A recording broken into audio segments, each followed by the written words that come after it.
Let me welcome everyone to this evening's session. It's been a very long day, hard day. Tremendous to do this for 4 hours. I know it's going to be very taxing. But we appreciate you coming out to what I believe is going to be a very engaging and inspiring session with our friend Mark, who needs no introduction, I believe, to this group. We met Mark for the first time during the summer when we have our summer leadership retreat. And of course, he has been doing great work here in the district. So with that being said, I want to make sure that we use our time wisely so that we can also leave at an appropriate time. So with that being said, Mark, I'm going to invite you to come on as we talk about leading change, very important issue. We have gone through tremendous changes over the last couple of years. And to understand change and how to lead that is essential. And so this afternoon, Mark is going to lead us through this process of change. Thanks, Mark. Thank you. All right. How's the sound check, guys? Okay?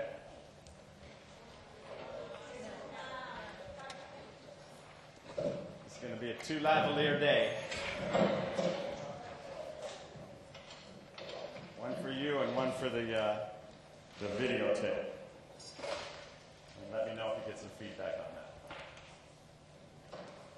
I'm going to use two lavaliers. Like I said, there's two parts to this presentation. There's going to be the formal part and there's going to be the informal part. This is the formal part. And now, this is the informal part. So from here on out, we'll keep it nice and informal. It's kind of interesting that we get to talk about change today of all days.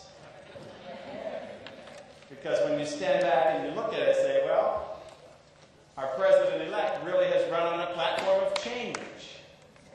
That's been his central theme for the whole thing. And it's always a fascinating thing about change because everybody loves change until they have to change. And, everyone loves change so much. President-elect Obama has been talking about change since the beginning of his campaign. It was interesting because even a few months ago, Senator McCain from my very own state of Arizona, by the way, tried to co-opt the idea of change. He said, no, I'm the change guy. Barack saying, no, I'm the change guy. And as someone that really has studied change for a long time, it was very, very interesting to view this campaign from the strategy of change. Because sometimes when you boil it all down, you put the whole campaign on the stove and you boil it all down, what I was listening to in my head was exactly that. I'm the change guy. No, I'm the change guy. No, I'm the change guy. No, I'm the change guy. But I'm the original change guy. But I'm the change guy from the very, very beginning of that. And that's really what I heard from my framework in terms of change. So it's kind of interesting that we get to talk about change today. And if you stayed up last night, and again, listen to President-elect Barack, again, this is not a political speech by any stretch of the imagination. I'm just making comments about what I see when I look at change. He said some very interesting things related to change, which means to me, someone's coaching him on change. This is not just rhetoric for him. He understands how change is, because he talked about how it's going to be fits and starts. We're going to do something, we're going to do things wrong, we're going to start and stop, and that's the way change really happens. And he's smart enough to realize that, and he's also smart enough to warn people that this is not going to be smooth stuff. Because in our culture, we are so conditioned to want change to be like that. Western culture is so conditioned to we want microwave ovens. We want drive-through food. We want change to happen like this. And when we get to educational change, it doesn't happen like that. So people get very, very impatient with change. Let's look at it in terms of purpose. When we really look at the purpose of educational change, it's really operating under the presumption that you have stuff in place and you want to put other stuff in place. That's basically it. You have stuff in place and you want different stuff. And you go back and say, well, people really like the stuff they have in many cases. And therein lies the rub about change. Because if you have stuff, and someone says you need some different stuff, you say, I like my old stuff. And that's really the crux of what change is all about. Is how do you adjust to the new stuff? Because sometimes the new stuff, sometimes you don't even want it.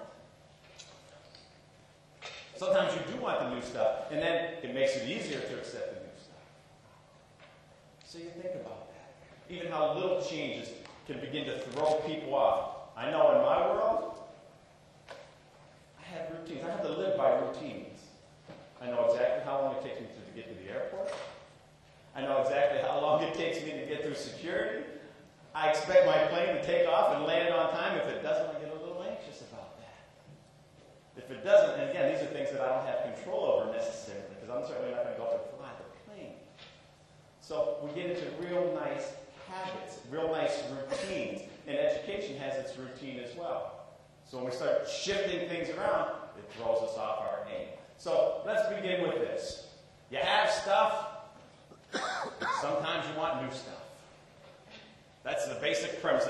Forget all you know about the rich educational research behind this. This is what it's about. You have stuff, and you want better stuff. Last time I was here, I showed you this slide.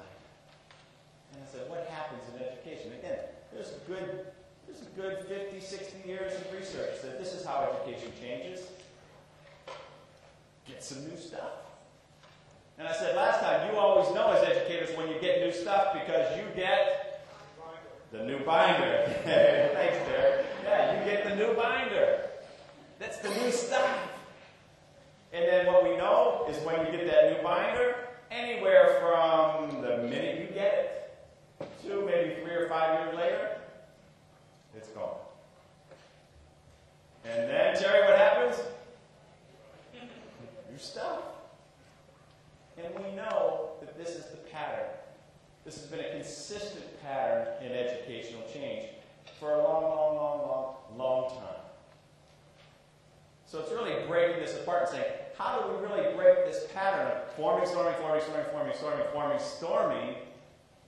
and get to the point of real change in education? Real change in education. So we go back and we look at this chart here and say, why does this happen?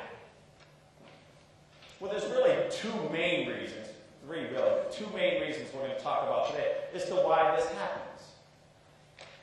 Number one is people pick stuff that's not appropriate. They pick the wrong stuff. And number two, they pick stuff, but they don't implement it well. And that's the heart of this. Why does this happen in education? People pick the wrong stuff. And even when they pick the right stuff, they can't manage it. So we look at this sort of a thing. We look at a table like this. Just take a moment and glance at that. You say, do you need it? And how well do you implement it once you get it? The worst case scenario is in red. That's when you pick the wrong stuff and you really don't implement it. Schools are full of stuff like this. Probably not here, though. Other places that I've seen. People adopt things, put them in place, and all of a sudden you come back a year later and say, where was it? Spent all this money on this stuff, the new binders, the training, and what have you. Where did it go? So, well, we didn't really use it. Take a look at that and say, there's a multi-billion-dollar industry on people picking stuff that they don't do.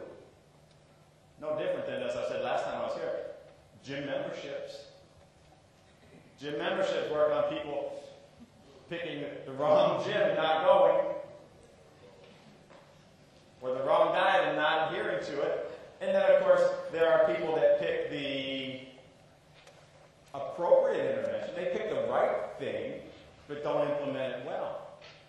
There are many, many places that we've worked with over the years that make good initial decisions about this method or this strategy or this program.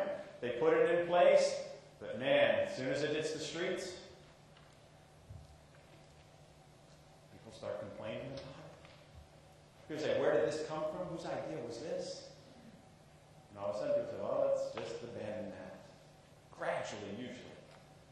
It's a good idea.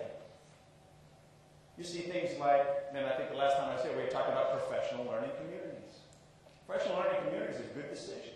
People working together is a good decision. But PLCs is just this decade's new flavor of what we were doing back in the 70s and the 80s when we just simply called it teams. Or now we call it student engagement.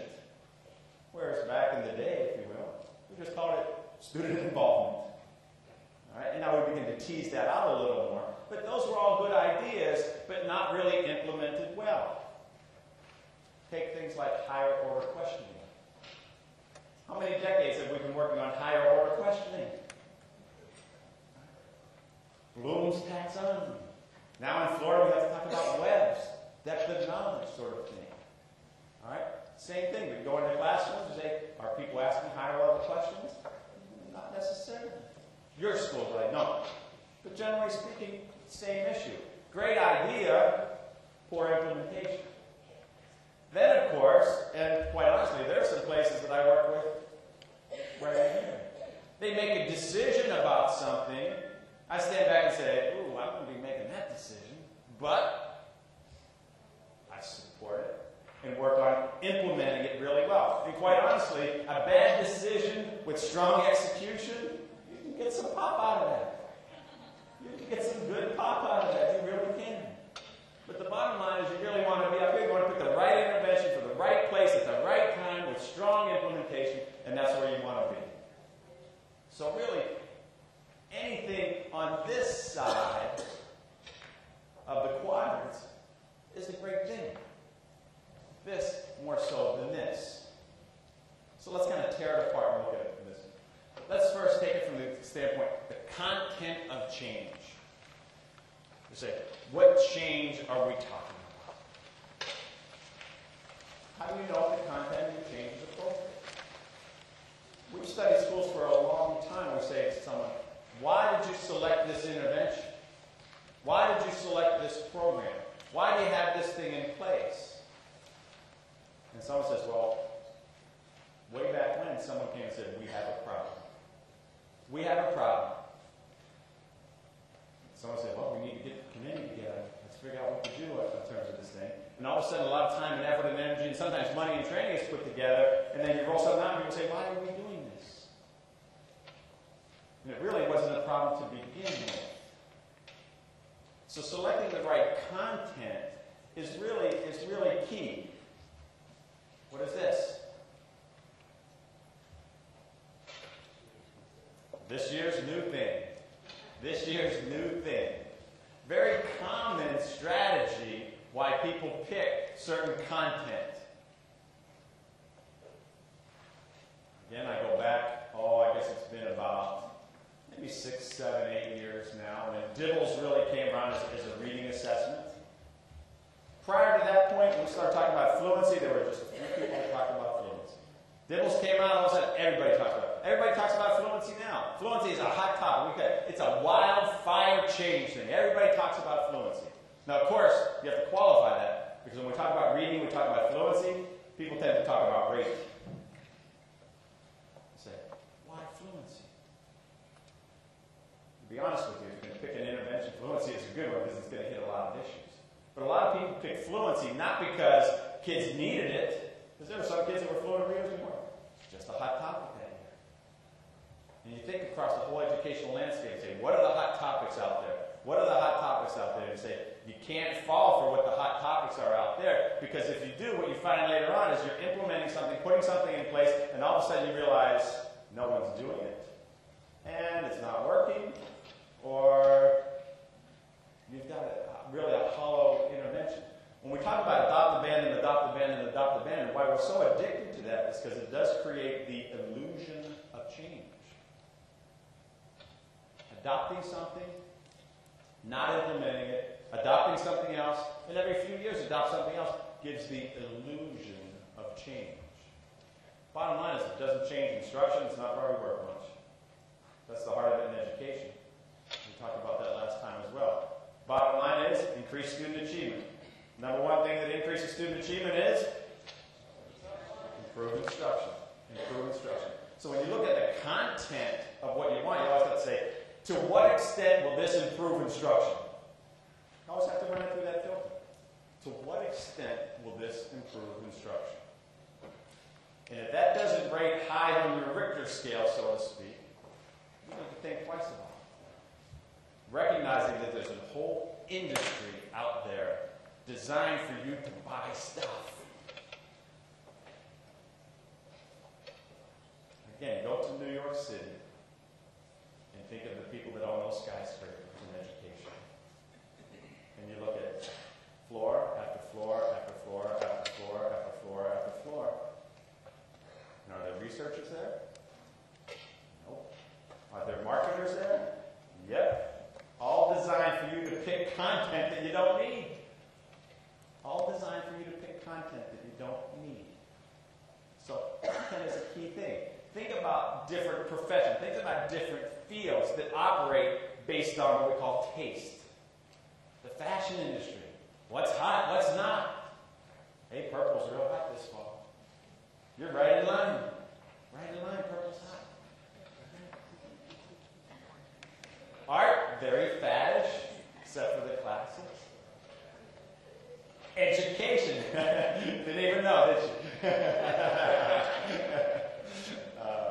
Education, very, very faddish. Again, adopt, abandon, adopt, abandon, adopt, abandon. People picking the wrong content. Why? Because it's faddish. Professional learning communities all over. And again, with all due respect to the Befores, it's great stuff. It is. It really is. But why? But why? Again, we think about why. How do people adopt? And you know, my real job at Hopkins is Director of Dissemination of Educational Research, of Leadership Research. Say, how do people select their interventions? How do people go? And we talk about how do people select a video camera. If you were to buy a video camera, what's the first thing you would do? Where would you go? Consumer Reports.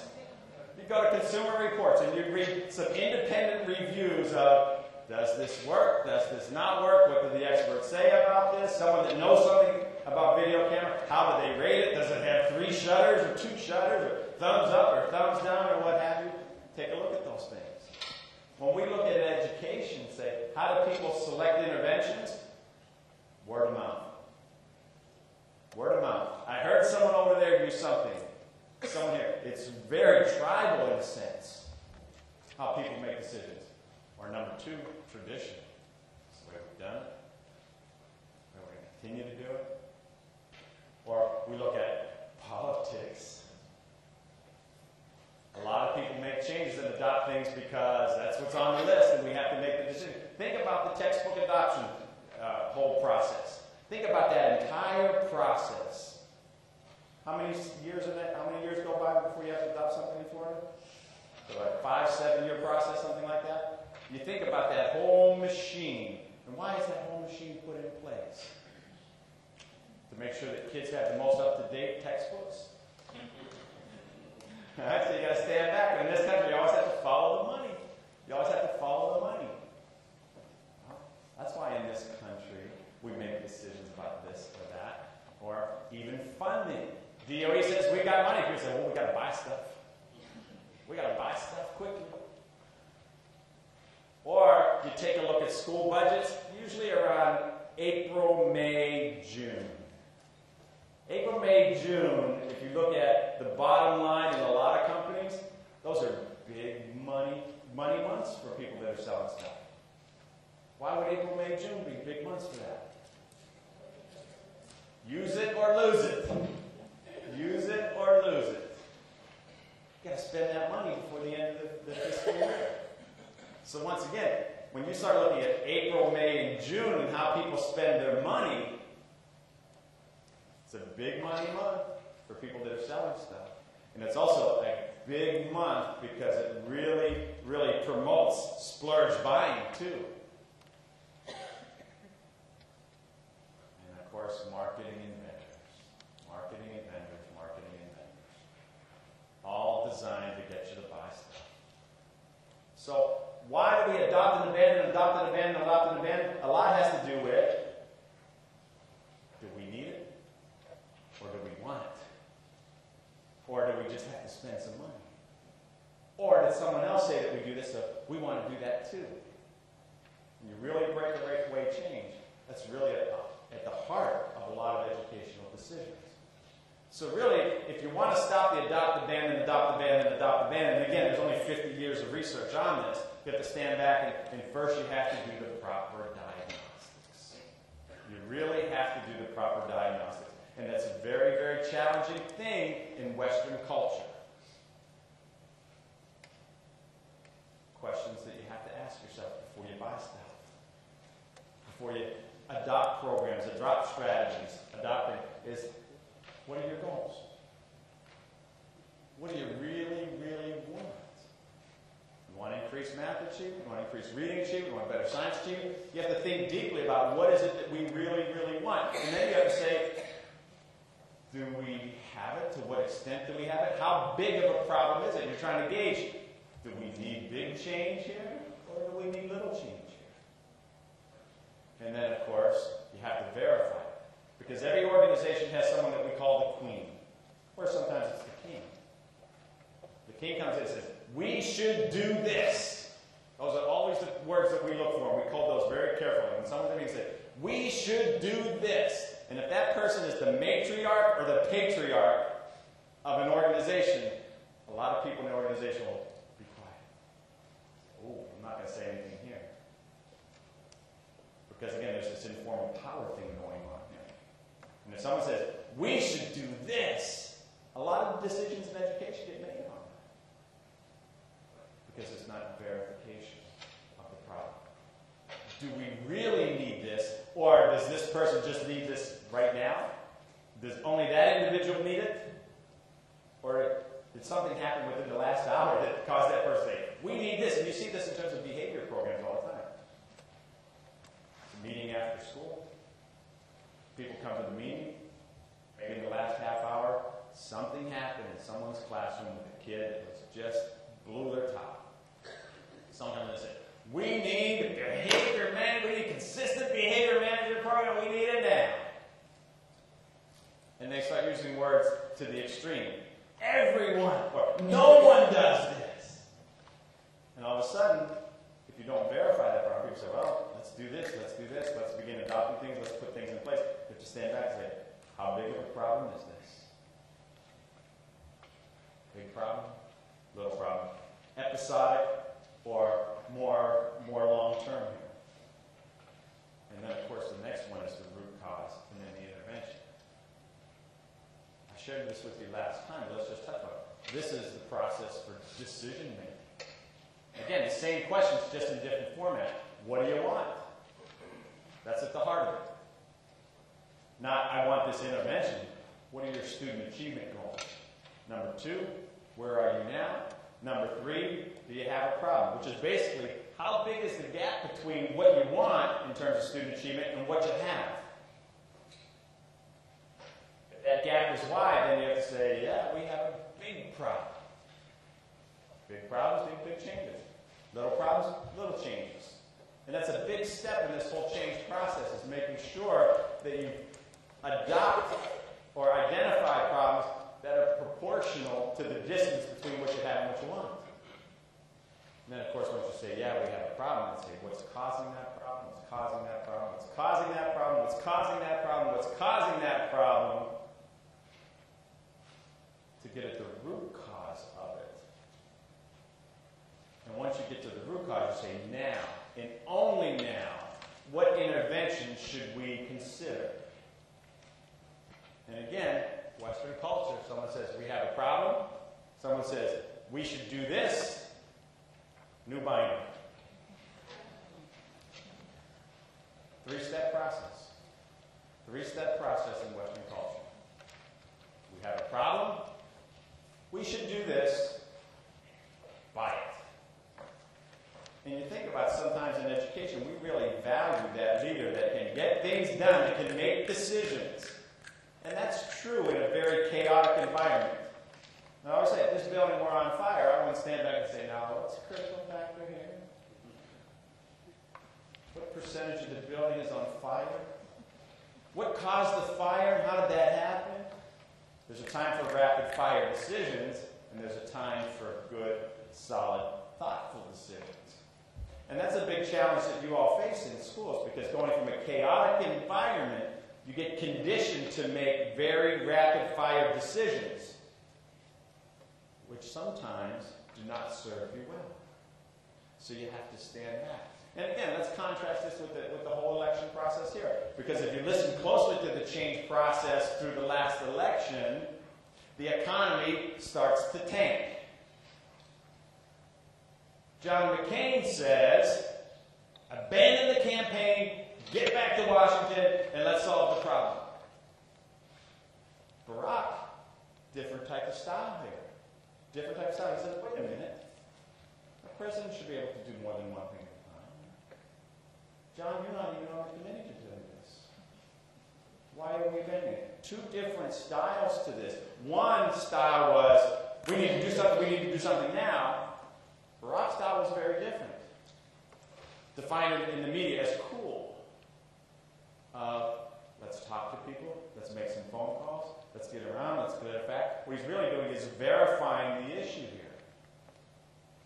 And those are really the dilemma that you're faced with every day in the building. You have a kid that brings a weapon to school, you better abandon your campaign and deal with it. If you have an achievement gap between African American kids or Hispanic kids and your majority population or white population or what have you, that's not a time for a real rapid fire decision. We've been trying to solve the achievement gap in this country by doing a lot of stuff as opposed to standing back and saying, what's really causing that problem? What's really causing that problem? And this is all about systems thinking and identifying the leverage point. And I always say, think about a giant boulder in this room. And the objective is to move the boulder from point A to point B. In an education, what we do is say, let's move the boulder. And the good leader says, let's get behind it. Say, come on, help me push this boulder. And everyone starts pushing on this boulder. Rapid fire says, we need more people, we need more money, we need more help. As opposed to someone that says, wait a minute, it's a big issue, it's a big problem. Let's stand back, let's take a look at it. Hence the physics principle of what's the point of leverage? Someone says, everybody stop pushing here for a moment. Stand back, find the point of leverage, get a nice long lever, insert it right here, take it all the way out to there, and when it gets out to here, we will all push on it. Ever so gently. And what will happen? It will roll. And it's the difference between what people talk about, particularly in today's culture, working smarter, not harder. In a chaotic environment, people tend to want to work harder, work faster, let's do more, as opposed to let's stand back and let's think about it. When you think about it from a teacher standpoint, how much time do teachers have to really think? They're in front of kids what percentage of their day? And again, when you've got 20-some, 30-some odd kids tugging at your clothes, that's not the time to really think reflectively and make good decisions. So what do people do? Is they make good decisions. That's why people ask a lot of low-level questions in classroom. It's a high degree of feedback on it. Yes, no, right, wrong, here we go, all that. Grade papers, much easier to grade papers here as opposed to a shorter extended response sort of a thing. It's almost survival technique in terms of that. At the root of good change is making a decision about getting new stuff because you really need it. Not because you want it, not because someone else has it, not because it's this year's new thing, because you really need it. Because you've given some serious thought at this step. This is the appropriate intervention for what we need. Because what's going to happen in the process is rough, fits and starts. And when you get to that phase of process, people want to know is, why are we doing this? Who picked this? Whose idea was this? This wasn't my idea. So you have to come back and say, here's the rationale for why we're doing this. And if you don't have strong rationale for why you're doing this, you are going to run into problems in the process. So those of you that I've even worked with, I ask people all the time, why did you pick this? Why did you pick this? Why did you pick this? Why did you pick the math program you have? Why did you pick the reading program? Why do you pick the math or the writing program you have? Why did you pick this textbook? Those are all questions I ask people continuously in my life because I want to get back and figure out what's the rationale for selecting that. And what I'm really looking for is that there's been significant work here. Because if this step is skipped, the probability of it going smoothly and the probability of it lasting very long decreases significantly. Break it down to a classroom level. Think about walking around classrooms. Kids are doing work. It's not uncommon for an administrator to go in and ask a kid, what are you doing? And what's the next question? Why are you doing this? What you're checking for is relevance. Does this make sense to you? And why do we check for relevance? Because if it makes sense to a kid, usually there's more motivation behind it. If it doesn't, we're looking at compliant behavior. And that's the balance here. Are you looking for a compliant behavior or are you looking at passionate behavior? If people are not passionate about the interventions, you're going to have some problems with implementation. So we come back and say, change, a big part of change, has to do with picking the right stuff. Because we go back to the very, very first slide and say, it's all about you have stuff and you want different stuff. People need to understand why. Because when people understand why we need new stuff, it becomes easier to implement down the road. Now, I'm not saying it solves all problems, because it doesn't. But it minimizes many, many, many issues. That's why major changes are always done with a whole lot of communication. A whole lot of communication, a whole lot of conversation about why are we doing this, why are we doing this, why are we doing this. Now that doesn't mean that you have to seek input.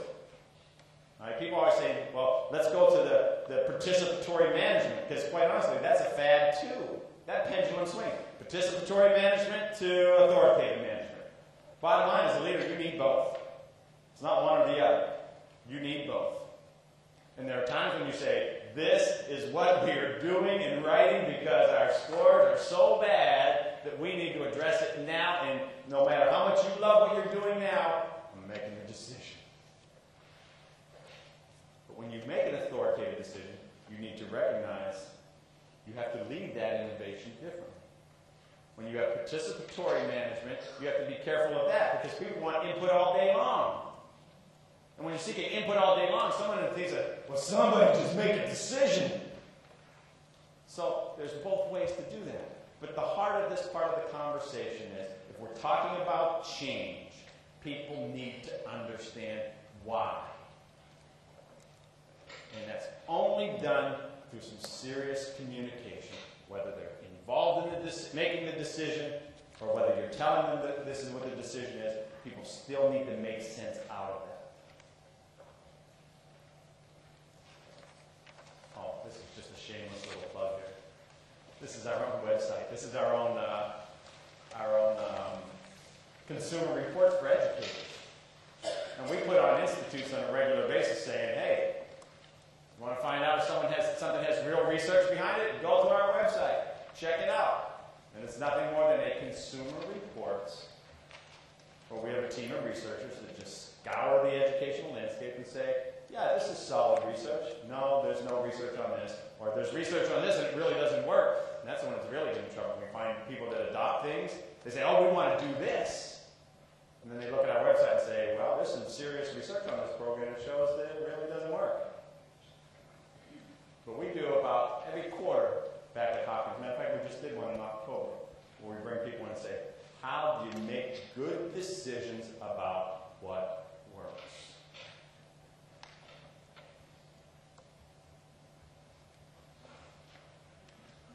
Here's an example of a district, and it's a Florida district, that 2 decisions district-wide in middle school. 2 decisions here to say, all right, let's adopt content in an attempt to reduce the number of kids that we have who are non-proficient in our middle schools. And again, we are in the 4th year of this, and we just finished our 3rd year of this process, and say, when we started with them, we were looking at middle school, this is the number of non-proficient kids that they had. The next year, more non-proficient kids. The next year, more non-proficient kids. This year here is the year that we started working with them. And what happened? More non-proficient kids. But we really spent that year going through the process. What do we want? What's our problem? How widespread is the problem? What's causing our problem? What are all the potential interventions that we could put in place that really line up with the problem that we have? And in that 12-month process, things got worse. But then we made our decision. As we say, we drew a line in the sand, and we say we drew our hat over the wall, and we say, now we are going to implement. And with strong implementation, which I'll get to later on, in 1 year, we were able to reduce the trend. 2nd year, not a great year. 3rd year. And now we've just re-upped for the next 3 years saying, we're going to do this again. We're going to do this again. And we're going to go another 30% in the next 3 years. Why did this work? 2 things. Pick the right interventions.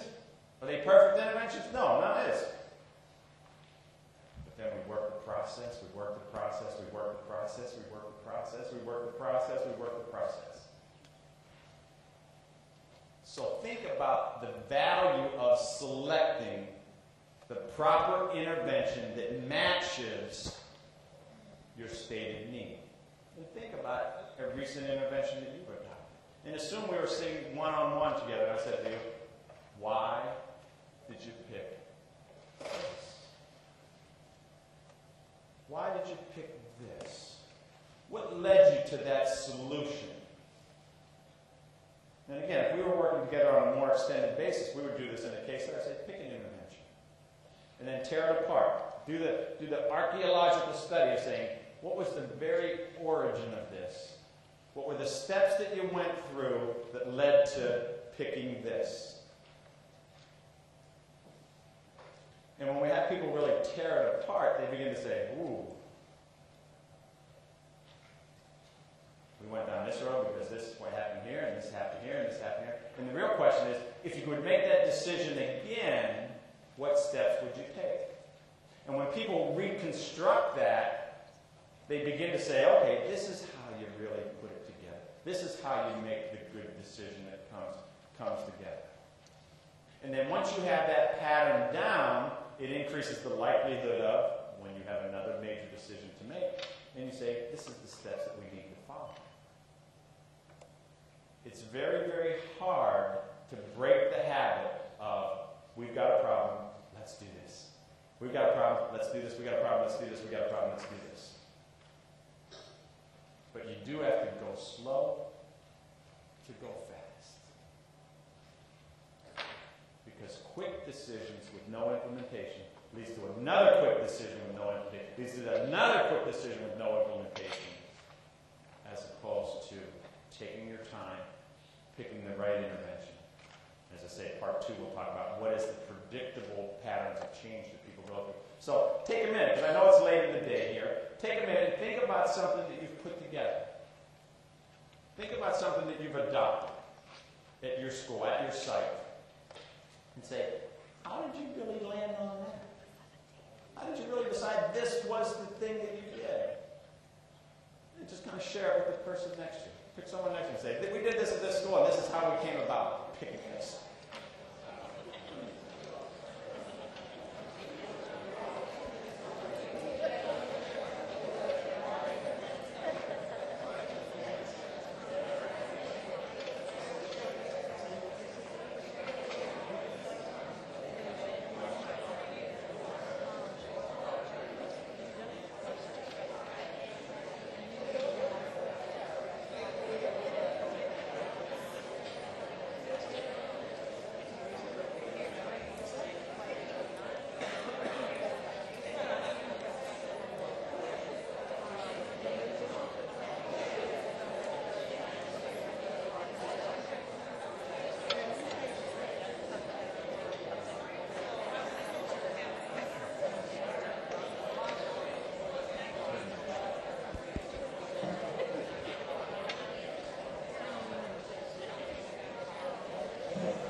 stop you. Just stand up for one moment. Just stand up for a moment.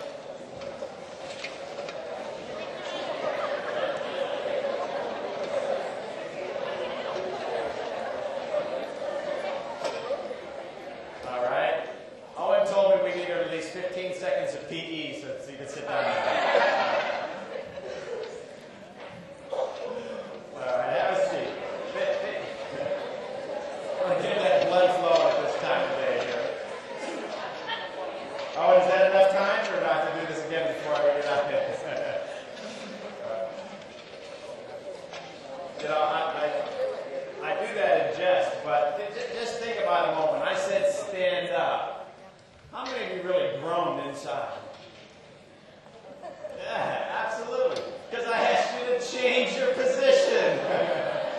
Yeah, that's a change. Feels like, oh no, here we go again. Something stupid might happen now. That's change right there. Everyone has stories about things that were adopted because somebody said, hey, this is the right thing for you.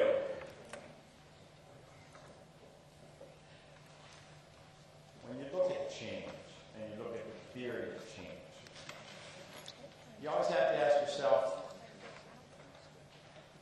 how big a change do we really need? Yes. Because that's really one of the first decisions you are faced with in terms of change. Do we need first order change or second order change? First order change is defined as transactional, which means you keep in place what you already have. You just tinker with it, refine it. And what we find is there are people who have been refining programs for 20 years getting pretty much the same results. The second type of change is second order change, transformational change. This is big change. This is big change. Think about mathematics this time in history. Again, NCTM comes out with new standards. The pendulum begins to shift. Florida already has adapted their standards. The assessment will change, what, 10, 11? The assessment will change in 2010, 2011. The question you always have to ask yourself with mathematics is, do you need to change? Do you need to change? Because if you're teaching math the way you've always taught math, and the standards change and the assessments change, the question would be, are you ready? And there's a lot of people that are going to be doing first order change, getting ready for that, and then in 2011 they're going to get their FCAT math results back and they're going to say, whoa, we weren't ready. And for years, they've been planning on it. There are districts in Florida that we are starting our third year of a more constructive approach to mathematics in middle school and high school. I'm not talking elementary. In middle school and high school. So when that rolls out, when you talk about a constructive approach to teaching algebra, geometry, next year algebra 2, in a constructivist approach, kids are going to be ready, not just for FCAT. Kids are going to be ready to learn mathematics. When you think about the shift in mathematics, does it require first order change or second order change? For most schools, for most classrooms, you're talking about second order change. Which means you're messing with someone's belief system. How do you teach mathematics? And again, I would say, United States math teachers are the best math teachers in the world. Contrary to what you've read in the papers, United States math teachers are the best in the world. Oh, teaching skills. Problem solving, conceptual understanding, not so hot. Matter of fact, pretty darn low in terms of that. But skills, pretty great at that. So we say, in terms of mathematics, Kids need conceptual understanding of math. So when you go into a math class and the teacher says, "That's right," that's a dangerous statement in a math class. As opposed to the word, "Can you show me how you got it?" Better yet, "Can you show me another way?" Who else can show me a different way to solve that? Not right answer. It begins to shut things down. A good math class is full of prove it, show me, explain it, show me a different way. Why? Because that develops good conceptual understanding. Think about graduate school statistics. People want to know step 1, step 2, step 3, step 4, step 16. Here's the answer. You've got to understand, why would you use this? How would you use this? Where would you apply this? Why would you do this? Not just 6 times 6 is 36. So when you get at something as fundamental as that, when you start messing with people and say, you need to believe that there's a better way to teach math than the way you learned it in school,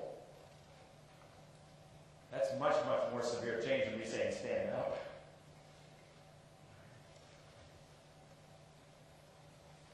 Most people avoid second-order change. Most people, let's put them both up there together.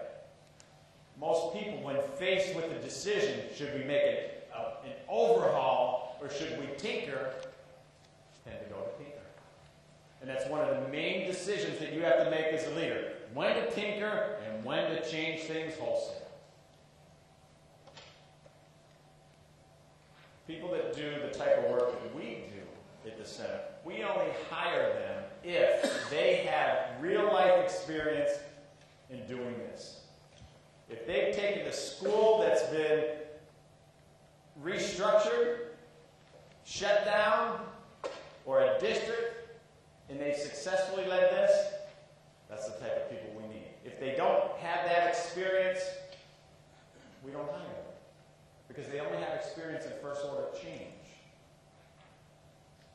Bottom line is there's a different skill set for each one of these. And people tend to go with first-order change and try to lead everything like first-order change, and then we get into adopt, abandon, adopt, abandon, adopt, abandon. The first decision you need to make is, when do we make big change and when do we make little change? So the question really begs itself. We have long conversations about this over long periods of time saying, why do most people opt for first-order change? Why do people opt for first-order change? Say it. It's easier. Yeah. You don't make anybody mad. You really don't ask people to change. And in school, we are sometimes so concerned with climate that we avoid making the tough decisions that make people upset. So people say all the time, "Oh, we're not ready for that." People can get mad at us for that. I'm not going to say it in those exact words, but people avoid making major changes to avoid making other people upset. But anyone that has led a major turnaround district recognizes that not everybody's going to be happy with you. Matter of fact, if people are happy with you, we say either number one, you're oblivious and you don't know that they're upset, or number two, nothing is really happening. Case in point, talking about this big constructivist movement in high schools. About 2 weeks ago, I'm in a high school. I'm walking around with the assistant principal who's overseeing this innovation. Walk into one classroom and I'm thinking, geez, this is year 2 of putting this program in place. I don't see it. So I say, well, let's go to another classroom. We go to another classroom, I go in there and I'm thinking, I see no traces of this program. We spend big bucks on this, we're training it, we meet with this guy every month with a group of people and we talk about this, and now here I am at the point of touch and I don't see it. And of course we say, everything seems fine, everything's on TV, people are happy with it. They've adjusted to the new program just fine. I said, Bob, you haven't started using it yet. No wonder why everybody's so happy.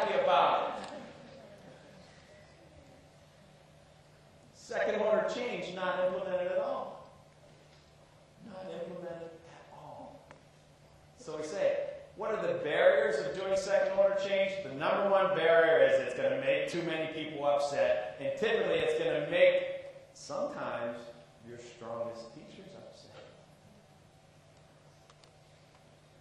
Because one of the key principles of change is you don't make decisions based on a few people, such as the king and queen. If you have someone, and think about math, think about mathematics. When we rolled out the math program, we had some schools and we had some individual teachers that had some great results. And now what we did is say, we're going to pull the carpet out from underneath you. You need to do something different. People say, wait a minute. I've been teaching math for 35 years at this high school. Who are you to tell me that I need to do something different? Look at my results. Look at the request of parents to get me. Look at the request of kids lined up to get in my class. Now you're telling me I have to change things? Say, yeah, we are. And sometimes people avoid second order change to make sure that the king or the queen don't get upset. So this is where, as a leader, you really need to understand. Do we need change? Do we need big change? And are you ready to pull the lever? And again, there's a lot of things that you need to do to line up that process. Bottom line in the whole part of content of change is number one. Number one, pick change that you need, not that you or someone else just wants. Number two, pick stuff that works. Don't be fooled by vendors. Don't be fooled by someone that says, use this.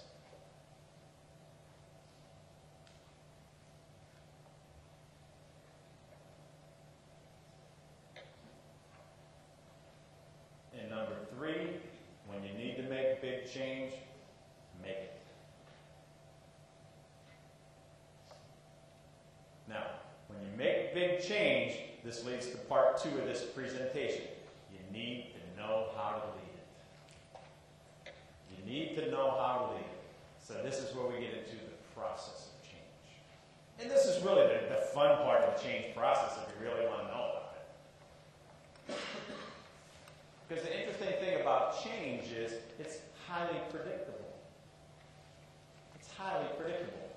Back in the 70s at the University of Texas at Austin, there were a group of people that really studied change in education. Big research in change. Talked about C-band. How many people are familiar with C-band? All right. Those of us who were around back then, a lot of us got trained as a C-band interviewer. So you actually got trained in these various components. And what it basically was is you listen to what people say in terms of change. Because no matter what it is, it's highly predictable. There are three parts to it. LOU stands for levels of use. There are 8 predictable steps that people go through during change. The second part is the SOC, stages of concern. Stages of concern are the things that people are concerned about during change. And the third part of that is IC, innovation configuration. How do you roll something out?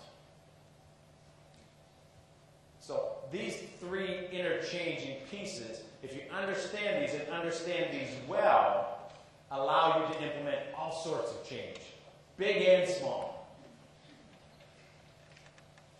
Now, probably the best experience in my life was taking a school that wasn't reconstituted and being able, over a period of time, to turn that school around. Which means we had to make a lot of innovations very quickly. And there was just no messing around. And the question we always ask people in the interview, I said, when you come work here, I say, can you handle ambiguity? It was the most important question to ask. Can you handle ambiguity? And if we didn't get a strong answer there, we basically said, this person is not for us. Because what we're basically saying is, can you handle the change? Because it's going to come, and it's not going to start coming. And don't lie to us in the interview, because that's only going to create some big problems down the road.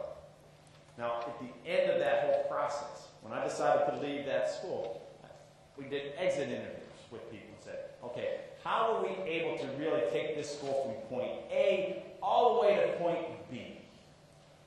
Putting this in place, and this in place, and this in place, and this in place. And it came, as I said, fast and furious. People said the only thing that saved us was we understood the change process. We understood what was happening to us. And so that's why I'm so passionate about this. Number one is because, I've been trained in this sort of thing. And number two, I've seen it in place.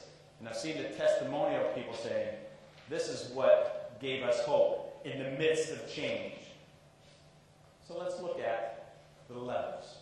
Let's look at the 8 levels that one goes through when faced with change.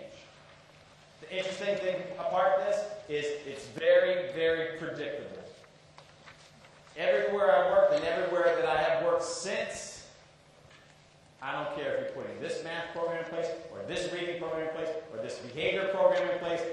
Doesn't matter to me. Doesn't matter what state, doesn't matter what country, doesn't matter what innovation, because the patterns are all the same. Change is very predictable. And if you understand that process, you are better able to lead change. If you don't understand that process, you're basically wandering around like this. What's going to happen next? If you understand that, you know what's going to happen next. For example, if you look at any new program, let's take high school math, let's take high school reading, let's take high school science, let's take middle school math, reading, or science, or writing. Let's take elementary math, science, reading, or writing. Same issues when you put a new program in place. I don't care what it is. 2 main issues that surface all the time. Number one, people say, ooh, this is too fast. People always say, it's too fast. The kids can't keep up with it. Or in math, the real people say, ooh, this is out of sequence. Things used to be here and now here. I like them when they were back over here, sort of thing. So 2 things. Pacing, and sequence are always the key things in math. I don't care what innovation it is. Of course, now in today's environment, technology is always an issue too, but that's a different.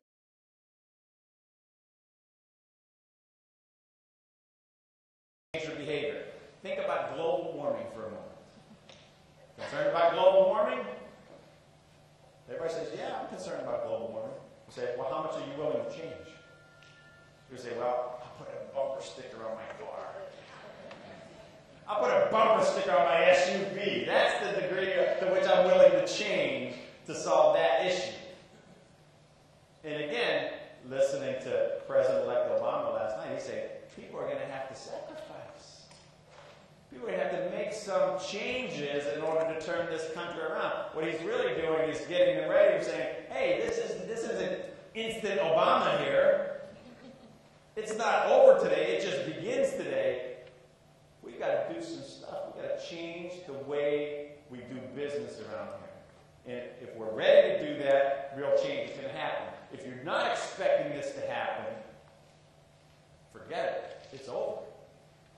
Bottom line is it's a predictable part of change.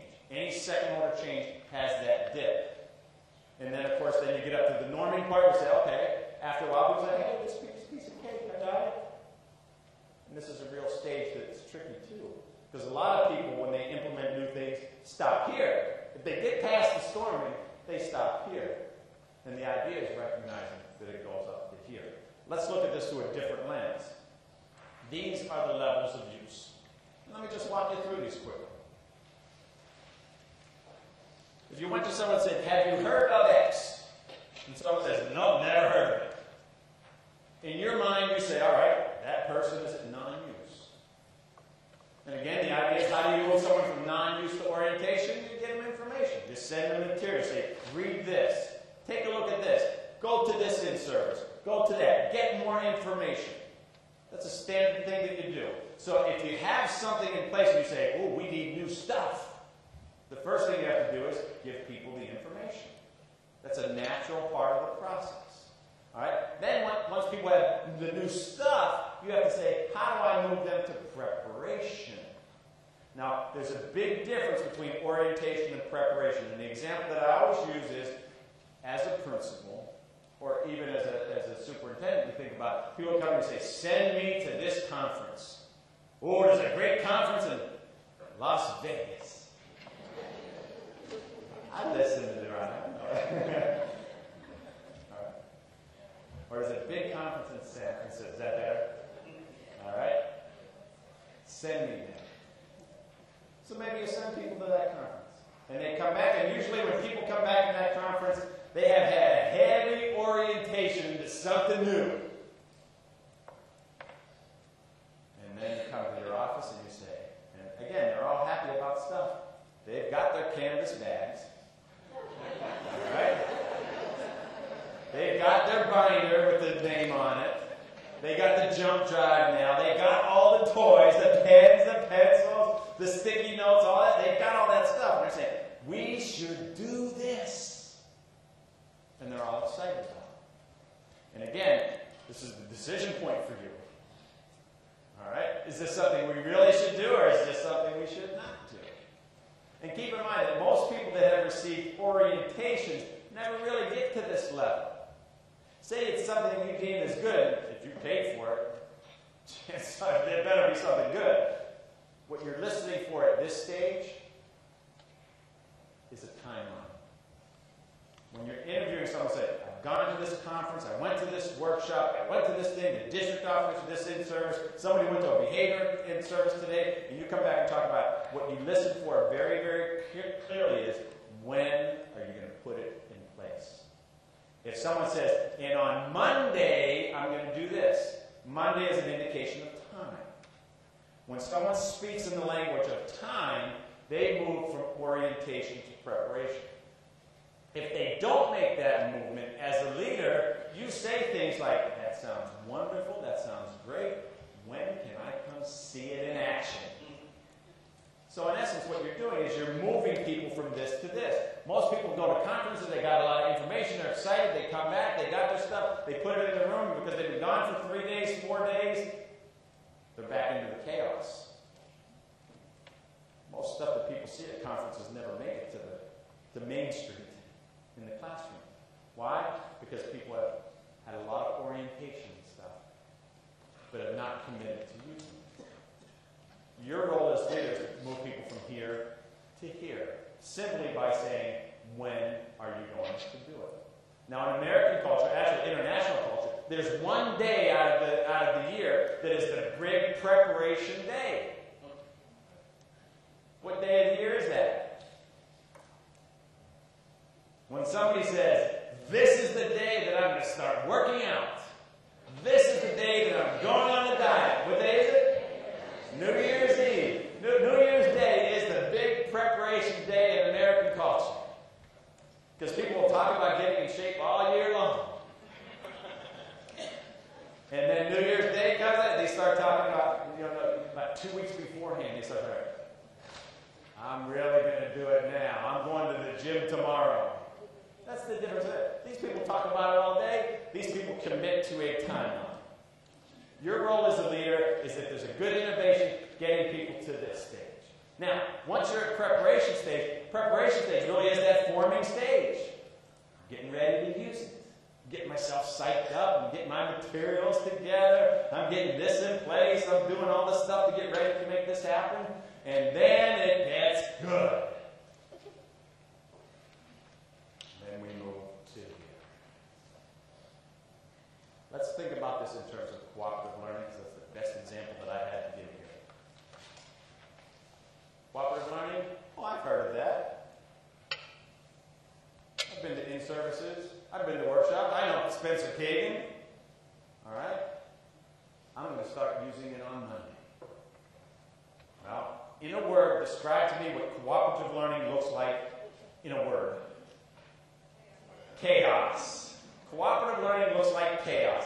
Chaos is classic mechanical use.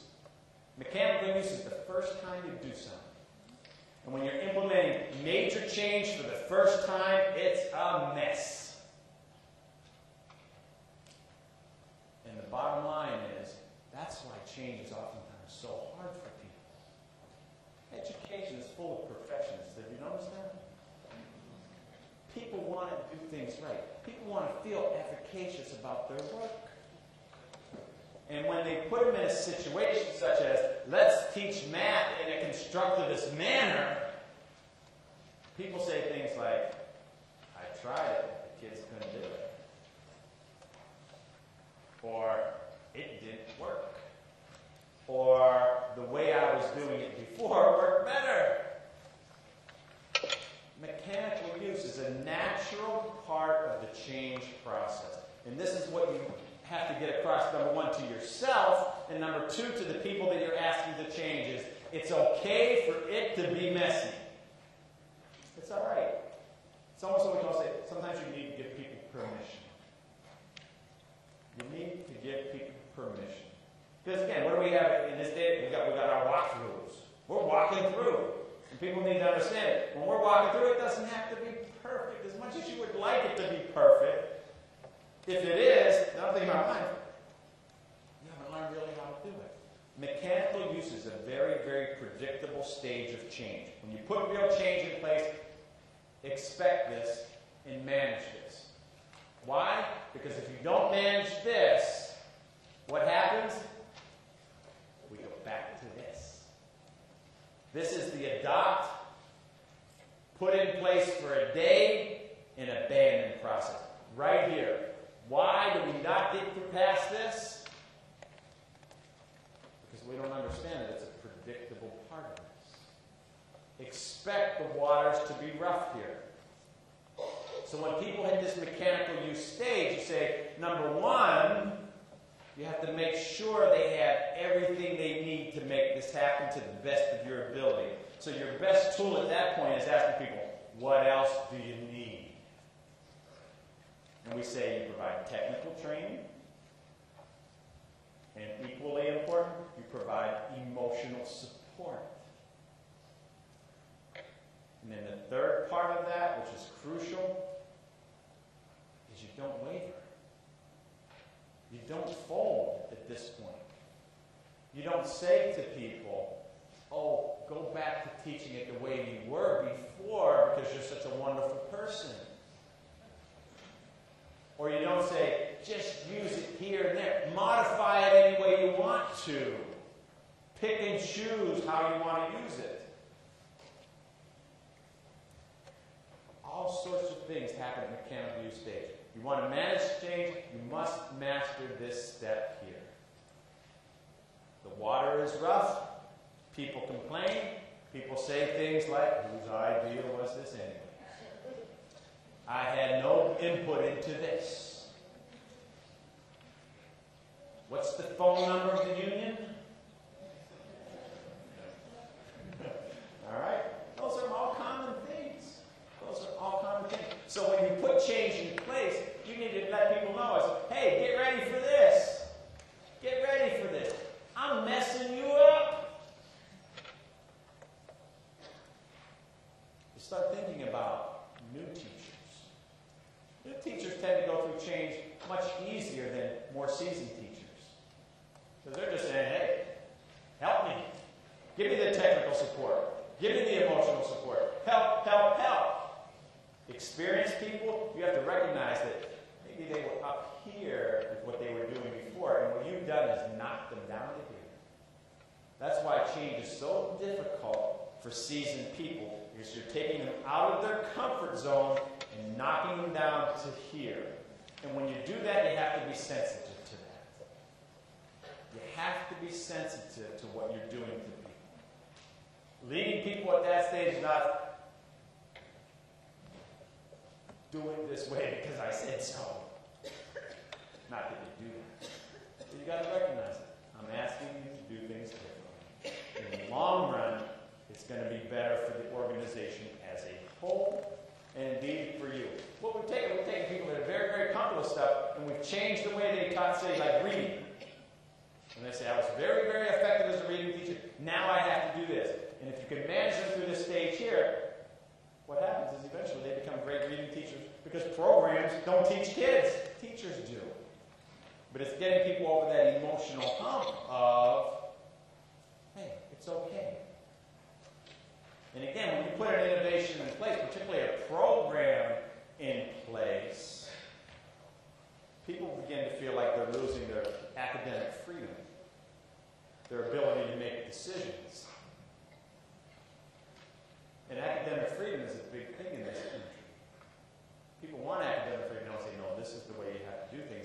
And you have to learn how to do it and live through this stage.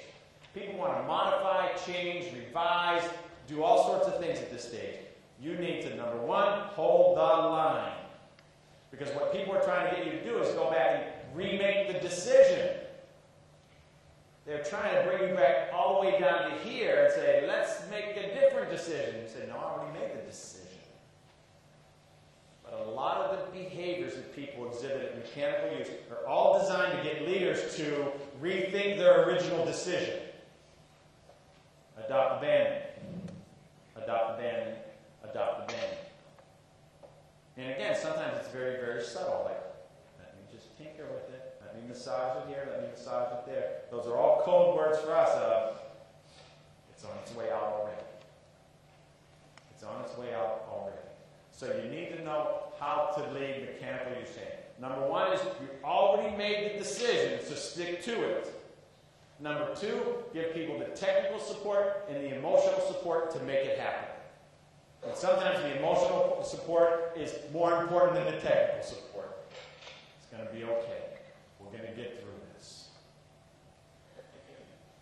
Interesting thing about change is individual. Everyone goes through change differently. Organizations don't change. Individuals change.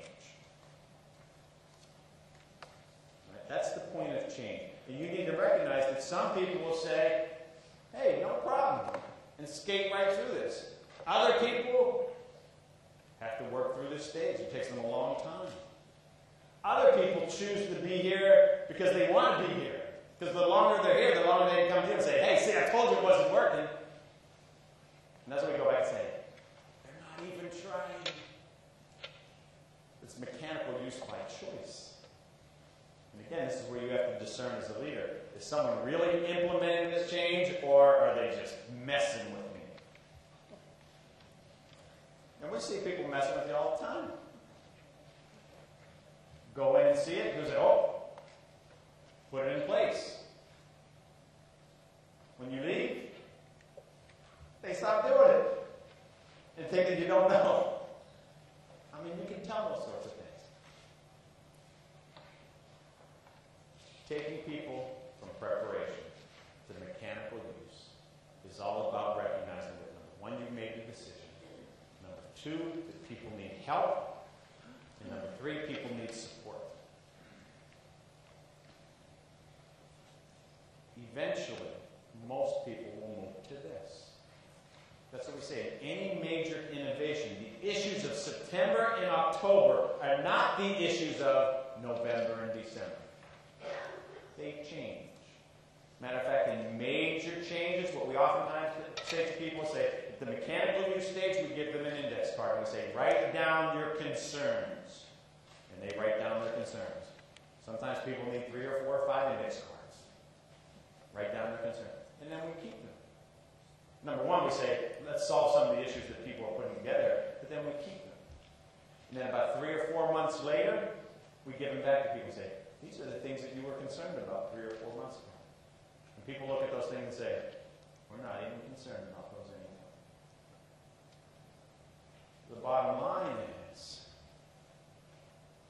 mechanical use issues, if managed well, many of them disappear in short order when we move to here.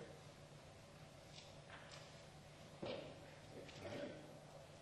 Many disappear when we move to here. What people say at this stage is, this is fine. Got this under control. No big deal.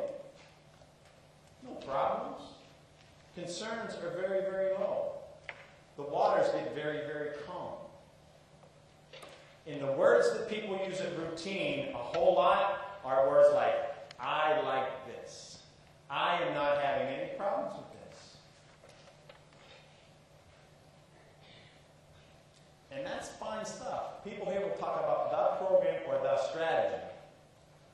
And when people talk about that, and that's what you hear across your organization all the time, I like this.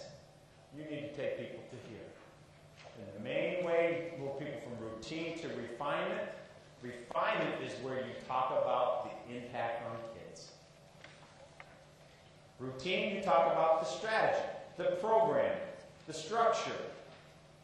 At refinement, you talk about kids. So let's take the classic feedback statement.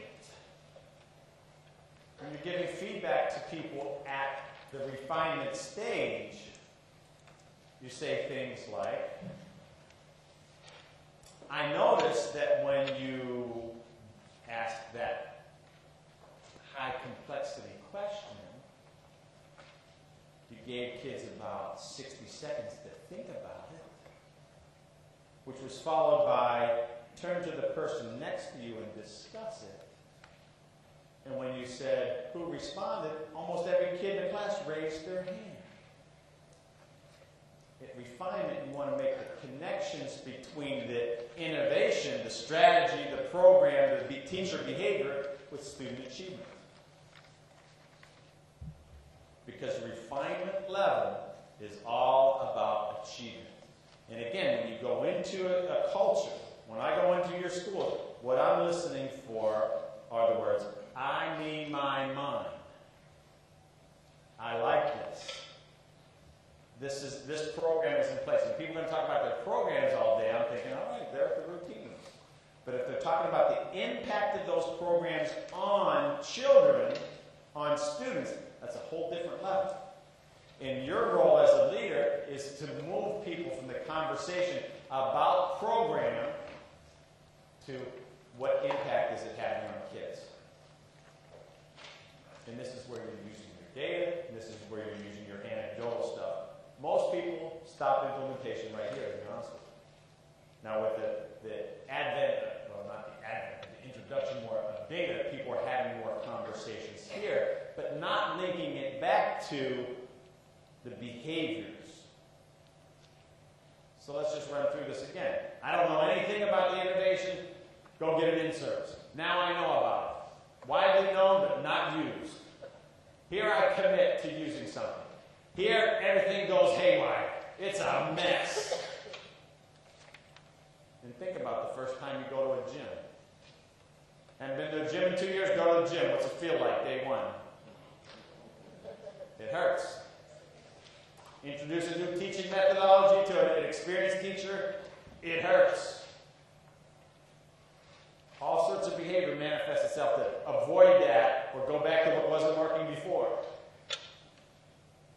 Moving to more routine. Got the behaviors down. Like this program, everything is fine. What's the impact that it has on kids? You really have to master your language and how you talk to people and what you talk about. In mechanical use, you're dealing with what's called a lot of self-concerns. I need my mind. You're also dealing with a lot of task concerns. I need more materials. I don't have the materials. Where are the materials? And you need to address those to the best of your ability. And that's the real challenge as a leader. How do you manage things when you have no control over them? Now you need to revert to a whole bunch of emotional support.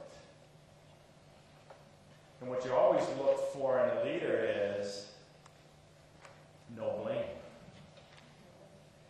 No blame. No innovation goes smoothly. No major second innovation that I've ever been involved in goes smoothly. It just doesn't happen that way. So get it out of your mind, because that's fiction.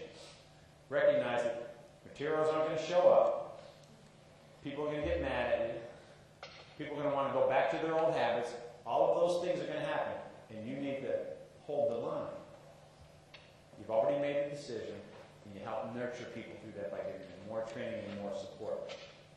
Once they move up to the routine, then you've got to light the fire again. I'm glad you liked the program. It's like when teachers are scoring writing. I like the way you use this transitional word here. Well, it's not I like. All right? It's about when you use this transitional word in your writing, it made it much smoother. When you added this detail, I like that detail you put. You said, I really like chocolate ice cream with Jimmy's on it. I like that phrase. No. When you wrote that, really made me feel like I was right there with you. I could taste that ice cream because you wrote about it so vividly. And it's the change in the language that you have there. Right? Integration, to take it up to the top end of this, is not what it means today. Integration means when you have a large-scale innovation in place. There are some people who are going to get good at it very quickly. And there are going to be people that are going to be a little slower to adopt and implement it. And what you want to do in relatively short order is get your high-end users together. That's what integration is about. Integration is getting your high-end users together, sitting them down and saying, listen, you folks are implementing this program at a high level. You're doing it with fidelity. You're getting results. Let's sit down and let's talk together. That's what I say as a leader. This is where you put your seatbelt on, because you say, what should we do? How do we get people who are here up to here? How do we move people that are here up to here? So it's really what's called in today's term, building capacity. How do you build capacity?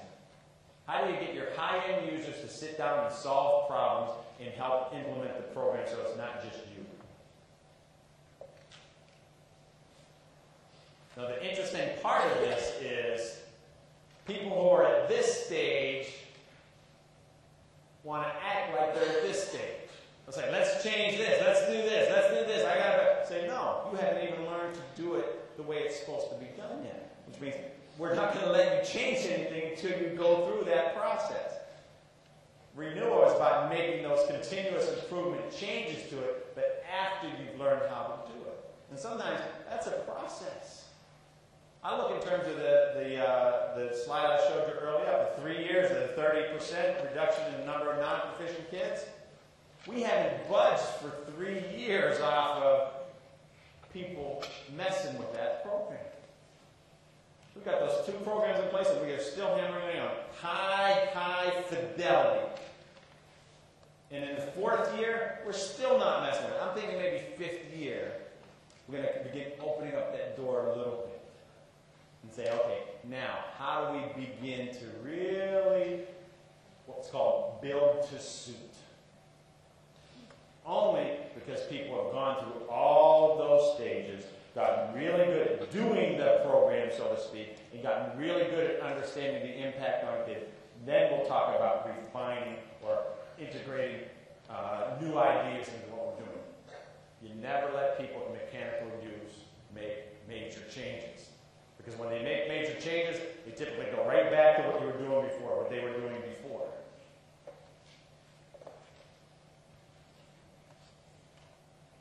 Very, very predictable patterns of change. When I come into your school, I see people at all different levels.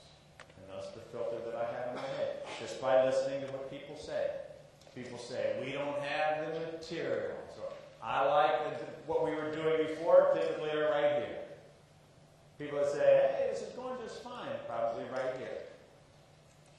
People that can share data and say, look at how the impact that we've had on student achievement, talk at this level. And that's basically what you're looking for. Can you recognize where people are in the change process? And can you adapt your leadership style to move people from one level to the next?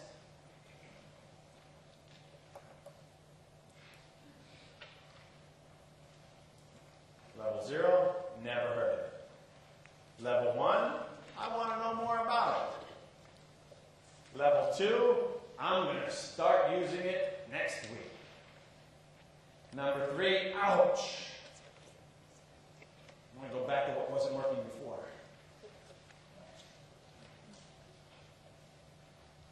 Recognize as leaders, you cannot skip the day. That's prime time for abandonment. Don't turn into that. Level 4A, I got this down. Level 4B, this is really working for kids. Level 5, I want to get together with other people who also are high-level users here.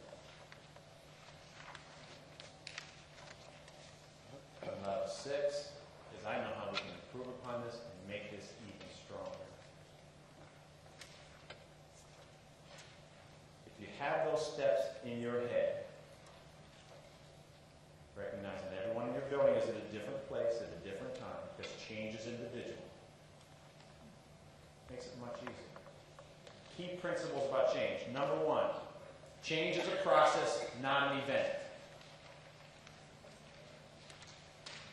Principle number two, change is individual. Number three, change follows a predictable pattern. So change is a process, not an event. Change is individual. And change is highly predictable.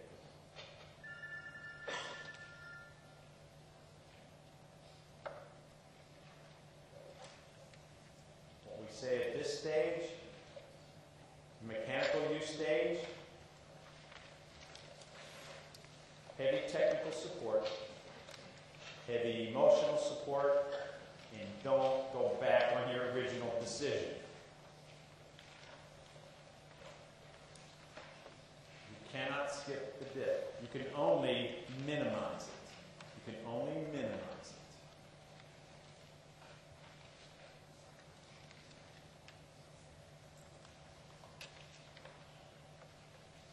Another thing we say at this stage is it's resource intensive. You need more training, probably going to need some more money. All right?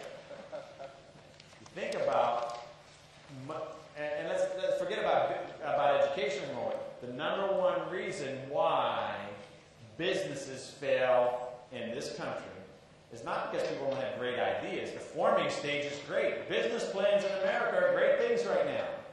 The reason why they fail is lack of execution. Lack of execution. People don't have the resources, people don't have the time, people don't have the skills to lead through the dip. So we always say people go to the buffet, they buy all sorts of things, and those of you in elementary school, you have a different challenge because when change really comes down to it, you've got one teacher that has to deliver that for reading, writing, math, science. Middle school and high school a little different because you've got people that are doing science and different people doing that. So you can do a little more innovation because it's different people. Elementary, you need to be a little more concerned about how much development can you do to one person in how many different content areas. So you really have to be sensitive to that. That's what I would say, resource intensity. Can you change the way someone teaches reading and math and writing and science all in the same year? Given this much time? On paper, it sounds great. In practice, can't do it. Same thing with businesses. Number one reason why businesses fail is people do not have the resources to do what they want to do. In their hearts and in their minds, they want to do it. But the resources to pull it off are not there. Let me finish up with just stages of concern. Because this really is a lot about what leadership is right here. Recognizing that faced with change, people are first going to be concerned about themselves. I mean my mind. Or they're going to be concerned with tasks. Tasks are materials, time issues. Those are classic issues that you see very early on. Your role as a leader is to get people to have conversations about impact as quickly as possible. Do you see an impact on kids? Are kids seeing math different? Are kids talking about math different? Are kids understanding the math different? Because no matter how badly things might be going in someone's classroom, when you really sit down and talk with them one-on-one, you tend to see these little glimmers of, yeah, this one kid is getting this. And those are the types of conversations you want to have. School leaders can spend a whole career talking about these two things. Because there's plenty of stuff in an urgent environment that causes you to have these conversations. Copy machine goes down, you will be talking about that copy machine until it gets fixed. There's about 10 people going to come to say, do you know a copy machine is broken? You going to fix a copy machine? When's copy machine not fixed? And again, you're going to deal with that 10 different times in 1 hour. All right? Even if you put a sign that says, the machine is broken and the repairman will come today at 4. People are still going to ask you that sort of stuff. The real question in change is, to what degree do you have these types of conversations? In impact conversations are simply conversations about teaching and learning. Teaching and learning. And really the heart of school change really is the amount of time you spend on teaching and learning, the amount of time you have to spend on stuff. And I'm not naive enough to realize that there's a whole lot of time that you have to spend on stuff. I know what that's like. There's a lot of stuff in schools. So you say, how can we spend more time on impact issues? Because if you constantly talk about stuff and self, that means you are really stuck at those lower levels of implementation. Impact conversations is what change is about, because that's what you really want. So let me just make some summary statements here. Change is really about two major things. We begin with the premise that change is you have some stuff in place and you want some different stuff to get some different results. All right? The bottom line is habits are about people who like the stuff they have. And you need to say, how do I get people to use this new stuff? That's really the heart of it. Well, what helps you get new stuff in place is pick good stuff that you really need. Not stuff that you like, not stuff that you prefer, not stuff that your neighbor heard about, not stuff that is sexy for the moment. Stuff that really is necessary. Because down the road, you're going to have to defend it. When you get to mechanical use, you are going to have to defend that. And if the answer is, we bought this because I know the guy that sells it, and I get a kickback on it. People say stuff like that all the time in change. You know, the superintendent went to an in-service, he took a wine and dine, and then he bought it. Next thing you know, we have it. You hear that all the time. Whether it's true or not is irrelevant. Pick the right stuff. The stuff that you need. Which means you have to do the diagnostic work. What do you want?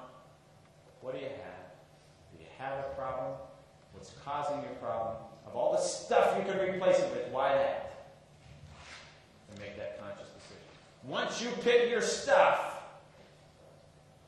once you've made your decision, make your decision. Because when people start using the new stuff, not everyone's going to be happy. And you have to defend it. You have to know why you picked that stuff. You have to be able to predict exactly what people are going to say. There's nothing that I can see in my life that I've seen maybe in the last 10 years that has surprised me that anyone has said to me in the last 10 years about new stuff that I haven't heard already. It's very predictable. Understand what those things are and get ahead of the curve. Sometimes going to the gym, people don't like it. But you know what's good for you. Learn how to manage it. More support, technical support, emotional support, hold the line. Move people up so they reach that comfort level. Don't be fooled by that plateau. Calm waters. That's when you got to push it up. The country is full of people who have gotten through the storming stage of their information program 10 years down the road. Say, well, no different results. Because they're not talking about results. They're still talking about the program. Push it up, push it up, push it up. Build capacity within your organization. Get your high-end users together and let them make decisions. Not your low-end users in making decisions. Your high-end users in making decisions. Change is a process, not an event. Don't be tinkering with stuff right out of the chute.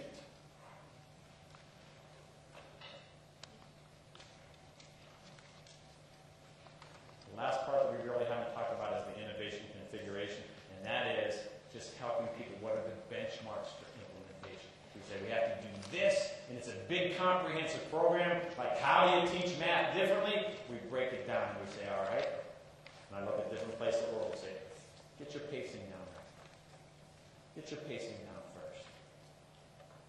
Then let's talk about what type of questions you ask. Let's just work on those things for this very first year. I don't care if it all goes haywire or everything else. Let's just work on some basic fundamental things. Let's get kids engaged in higher level questions, and let's get your pacing down. Down the road, we'll get involved in more sophisticated stuff. But right now, you don't have to do this. What we call, you don't have to eat an elephant in one bite. Innovation configuration saying, yep, learning how to teach constructivist math in Algebra 2 is this big. So we're going to go slowly and identify those key things. We're going to do this really, really well. We're not going to worry about anything else. That's phase 2. And then phase 3, since we have full implementation. Bottom line is, when you understand this pattern, change is fun. So when someone comes to you and starts complaining, say, why are we doing this? You say, oh, I've heard this before. It's a typical reaction. You say, this is how we handle that. Because change is individual, you have to take into consideration. It's always more challenging when you put change in place and someone has been successful ahead of that. That requires a whole different skill set. Someone has been successful and now you've asked them to change. Now you need to really rely heavily on your relationship with that person. And sometimes we coach people and say, hey, we're making a big change here. I know that you've been successful with this, but we're moving in this direction here. Give it a shot.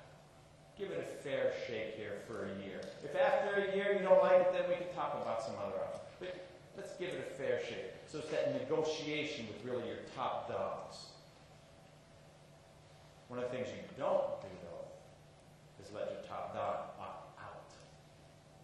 Because oftentimes they will.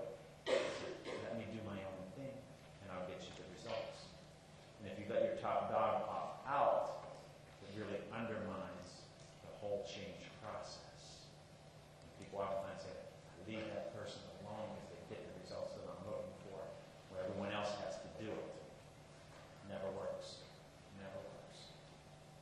Because the person who does it poorly always looks and says, why does that person get to do it their own way and I don't? And let's face it, you're not going to look them square in the eye and say, because you are lousy at it. All right? So, change is a process, not an end. Take 60 seconds. Just go through your notes. Write some things down. I'm going to open it up for a few questions, and we'll have you out of here in 10 minutes at the most. So, but just go through it and review your notes. Come up with 2 or 3 main ideas that you pull away from this. And let's do this individually. Let's do this in complete silence to give you time to think. This is not a cooperative activity. All right?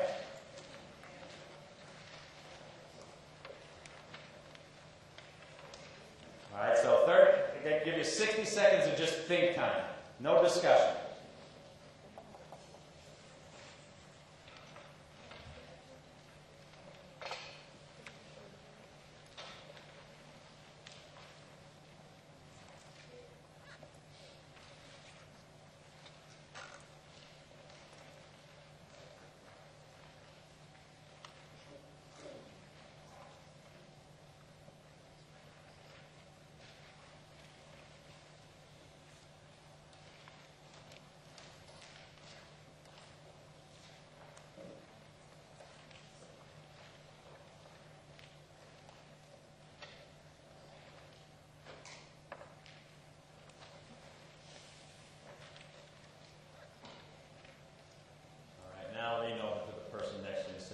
Something I'm walking away from here from 4 to 6 o'clock on what day is it? Wednesday afternoon. And just share something on your list. Say, this sticks for me.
great question.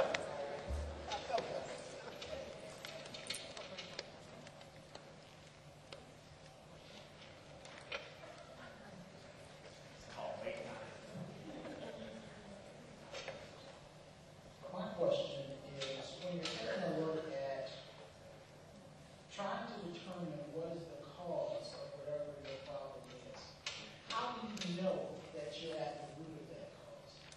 Oh, that's a great question. So it's all the way back to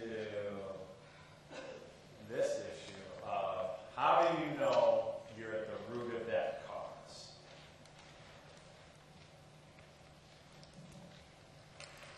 Give you the street answer there. You never know for sure. You never know for sure. That's why this is really an inquiry process. Because you come down here, and the realization when you look at root causes, and sometimes that's a little misleading because there are multi-causes, multiple causes to problems. Multi-causal, we call it. All right? Usually in education, you have to dip down to that because typically when someone says we have a problem, the first set of things that people would like to talk about is kids aren't learning because their mothers, their family situation, or what have you. And that's one thing. That's not a root cause ever, but that's a very common thing to do. We talk about why is there achievement gap between high socioeconomic and low socioeconomic kids. People say the cause of that is because the parents just don't value education. And you see that oftentimes in schools that are in transition.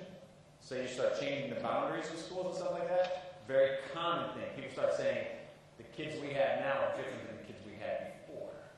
All right, so the root cause people always jump to, it's the kids, it's the kids, it's the kids, it's the kids. The second layer of causes that you really have to do, and it's never the kids. All right? The second layer of cause is, oh, it's the test, it's the program, it's Owen, it's Michael, it's you. All right? That's not the cause either of things. So people say, why aren't kids reading? Because the test is unfair. All right? We're measuring this versus that. When you get to the real root cause of the problem, you really get at the issues that relate to instruction. All right? The real root cause, when you start thinking about why aren't kids reading? Well, I'm not saying that family value doesn't have an impact over that. But the bottom line is the locus of control is the good root cause is things that we have complete control over.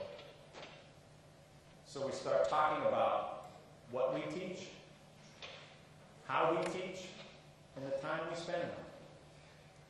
So usually when you're at the root cause, people start saying things like, you know, why are kids proficient by the time they reach third grade? What the heck's happening in first grade to second grade to third grade? Throw kindergarten in there too. And chances are you have a systemic problem. All right? It's not the kid. It's first grade kindergarten teacher doing one thing, second grade teacher doing another thing, third grade teacher doing another thing, fourth grade teacher doing something different.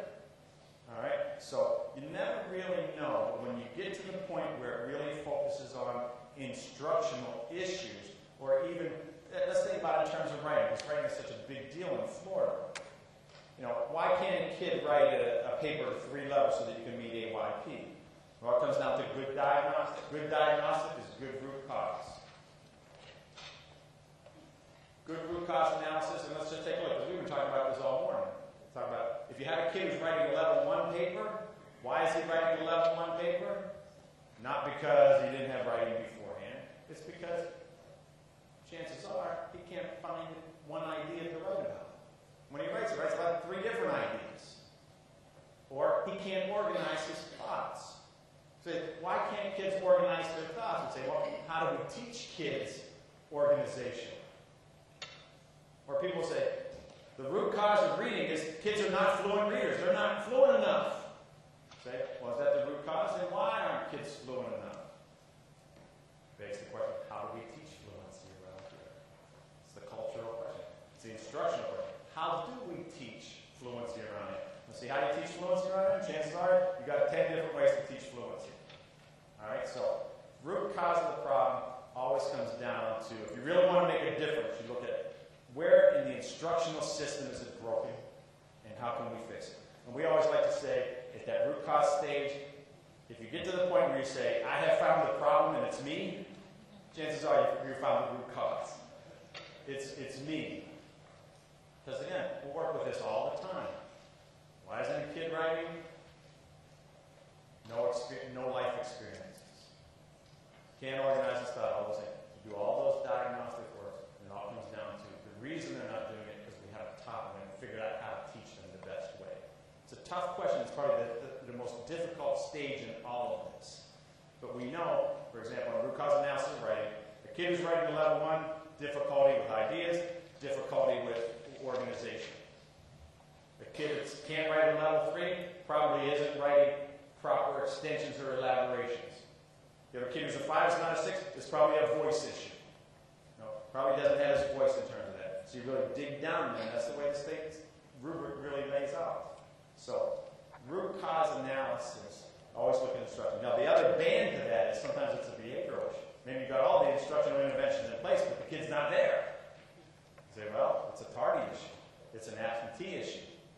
All right, that's another issue. But usually if it goes down instructional or it goes down behavioral, you're getting to the root cause because everything else is just blame. It's a tough question to answer. It would take me 2 hours to really walk through that one. It's a great, great question. But it's a tough one.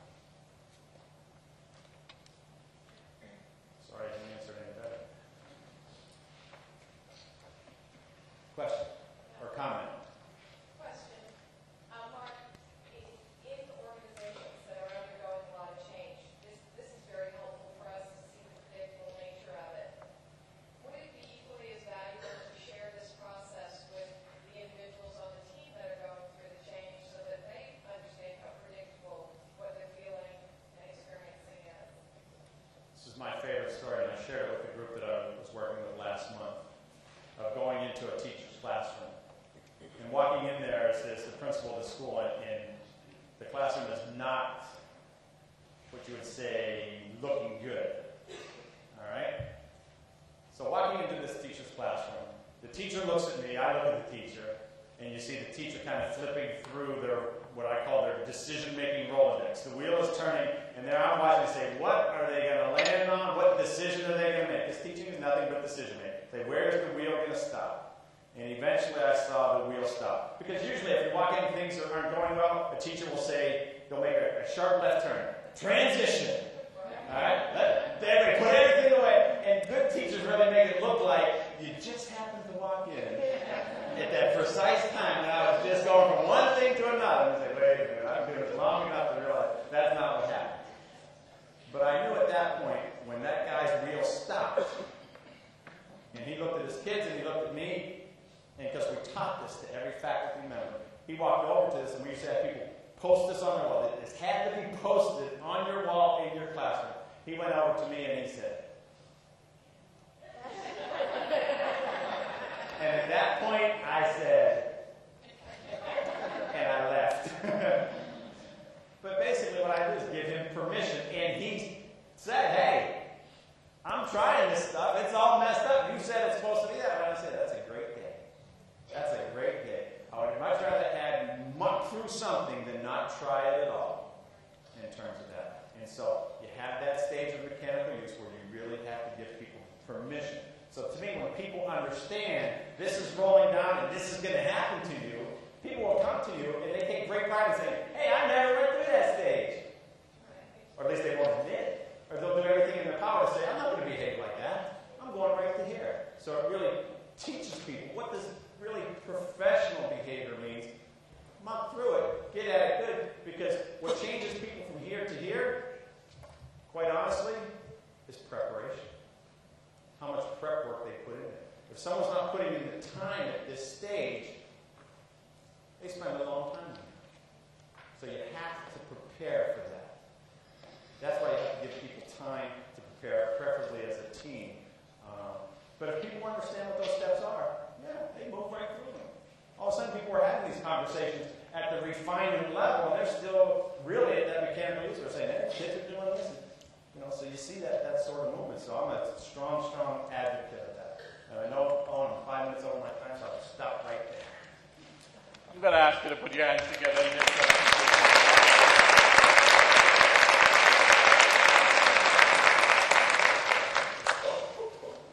Great stuff, isn't it? Yes. Good stuff. And I want to ask all of us, thank you very much for, first of all, being here. Lots of thinking to occur